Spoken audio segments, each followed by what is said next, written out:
ఆశలో బతుకుతున్న నిర్జీవులం మనము. ఆ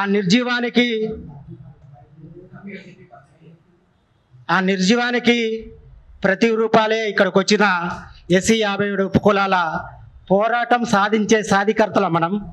నా పేరు డాకూర్ లింగయ్య, నేను డక్కలి కమ్యూనిటీకి చెందిన వ్యక్తిని. పొలిటికల్ నాలెడ్జ్లో భాగంగా మీ అందరికి మాత్రం ఒక చెప్పగలుగుతున్నా. అది ఇప్పుడున్న సిచ్యువేషను. మొన్నటి దాకా కూడా జూన్ జూలై దాకా కూడా ఎస్సీ 57 కులాల చైర్మన్ అన్నది ప్రభుత్వం అంతర్భాగంలో ఒక పేజీలాగా ఉంది. ఆ పేజీని తెరవడానికి కొన్ని రాజకీయ పెత్తందారులు అట్లా ఆపిర్రు. ఇది ఆపనికి మాత్రం ఎటువంటి అవకాశం లేదు. ఎందుకంటే నిండు మనసుతోని మన సీఎం రేవంత్ రెడ్డి గారు ఉన్నారు. సారు హామీ ఇచ్చింది కాబట్టి, మేనిఫెస్టో హామీ ఇచ్చింది కాబట్టి అది నెరవేరుతుంది.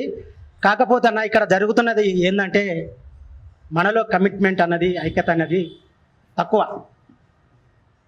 అది సాధించుకుంటేనా ఏ కులం కానీ ఏ అధికారి కానీ అడ్డురాడు మనకి. ఫస్ట్ అది మనము నిండుకుండలాగా ఏర్పాటు చేసుకోవాలి. మన కులంని అందరినీ కూడా ఐక్యతతోని వీరికి పిలిపించుంటే బాగుండేది. మరి ఎవరు రావట్లేదు.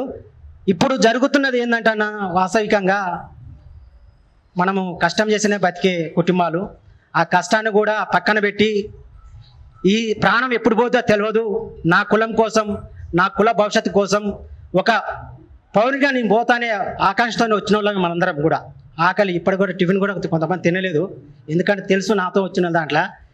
అటువంటి జీవంతో బతుకుతున్నాం. ఈ ఎస్సీ 57 ఉపకులాల కార్పొరేషన్ రావడానికి ఇదే భవనం నుంచి వెళ్ళి సీఎం రేవంత్ రెడ్డి గారికి మన ప్రతిపాదిక పోది.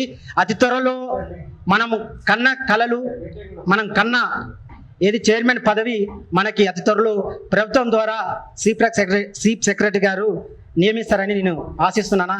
ఇది నాకున్న అంటే నాకు తెలిసిన అవగాహన ఆలోచన ప్రకారం మన కులం 57 కుల సంఘాలకి నేను తెలియపరచుకుంటున్నా. అందరం కూడా బాగుండాలి, అందరం మనలో అందరూ ఉండాలని ఆలోచనతో బతుకుతున్నామన్నా. అదే ఆలోచన బతుకుతాం అందరం. జై భీమ్ అందరికీ.